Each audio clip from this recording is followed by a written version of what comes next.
తెలివైనవాడే కాని సోమరి అయిన బ్రహ్మి, అతని నిత్యం ఇబ్బంది పడే ప్రాణ స్నేహితుడు అలీ, సునీల్ కిరాణా దుకాణం దాటి నడిచారు. ఒక గుర్తు బ్రహ్మి దృష్టిని ఆకర్షించింది. 1 గుడ్డు కొనండి జాయ్ 5. లియో గుడ్లు కొనండి. బ్రహ్మి కళ్లలో కొంటె మెరుపు మెరిసింది. అలీ, అతను గుసగుసలాడాడు, ఈ దుకాణదారుడు ఒక మూర్ఖుడు. దీన్ని సద్వినియోగం చేసుకుందాం. మనం ఒక్కొక్కటిగా 6 గుడ్లు కొని 920 ఆదా చేస్తాము. అలీ, ఎప్పుడు? అనుచరుడు వెంటనే అంగీకరించాడు. వాళ్లు సునీల్ దుకాణంలోకి ప్రవేశించారు.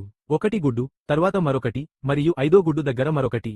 అన్ని రకాల కస్టమర్లతో వ్యవహరించడంలో సంవత్సరాల అనుభవం ఉన్న చురుకైన దుకాణదారుడు సునీల్, 6వ గుడ్డు తర్వాత ఆశ్చర్యపోయాడు.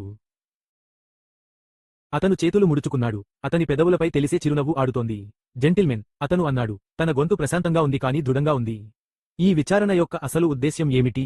బ్రహ్మి తన తెలివితేటల గర్వంతో ఉబ్బిపోయి, మీ మోసాన్ని మేము బయటపెట్టాము అని ప్రకటించాడు. బ్రహ్మి తన తెలివితేటల గర్వంతో ఉబ్బిపోయాడు. మీ మోసాన్ని మేము బయటపెట్టామని ప్రకటించారు. బ్రహ్మి తన తెలివితేటల గర్వంతో ఉబ్బిపోయాడు. మీ మోసాన్ని మేము బయటపెట్టామని ప్రకటించారు. బ్రహ్మి తన తెలివితేటల గర్వంతో ఉబ్బిపోయాడు. మీ మోసాన్ని మేము బయటపెట్టామని ప్రకటించారు. బ్రహ్మి తన తెలివితేటల గర్వంతో ఉబ్బిపోయి, మీ మోసాన్ని మేము బయటపెట్టాము అని ప్రకటించాడు. 50 చెల్లించడానికి బదులుగా మేము 30 హెక్టార్లకు మాత్రమే చెల్లించాము. సునీల్ తల అడ్డంగా ఊపుతూ హృదయపూర్వకంగా నవ్వాడు. నా ప్రియమైన స్నేహితులారా, ఆయన వివరించారు. ధర నిర్ణయం సరిగ్గా అలాగే పనిచేస్తుంది. బల్క్ డిస్కౌంట్లు ఒక విషయానికి. మీరు చాలా విజయవంతంగా కాకపోయినా, పెద్ద మొత్తంలో కొనడం చౌకగా ఉంటుందని తెలివిగా నిరూపించారు. విచిత్రంగా, బ్రహ్మి అయోమయంగా చూపులు మార్చుకున్నాడు. వారి క్రమాన్ని పసిగట్టిన సునీల్ కొనసాగించాడు. ఇప్పుడు, మీ గుడ్లతో కొంచెం ఉచిత ఉప్పు కావాలా? ఎప్పుడూ ఉచిత బహుమతి కోసం ఆత్రంగా ఉండే బ్రహ్మి ఉత్సాహంగా తల ఊపాడు. సునీల్ ఒక బిల్లును సమర్పించాడు. దయచేసి 20 ఉత్తరం ఇవ్వండి. ఆ ఇద్దరు మిత్రులు మళ్లీ నోళ్లు మూసుకుని చూస్తూ ఉండిపోయారు.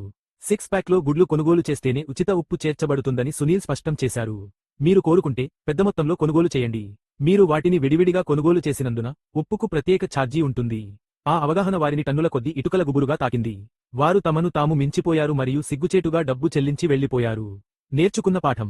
అనుభవజ్ఞుడైన దుకాణదారుడి చాకచక్యాన్ని ఎప్పుడూ తక్కువ అంచనా వేయకండి.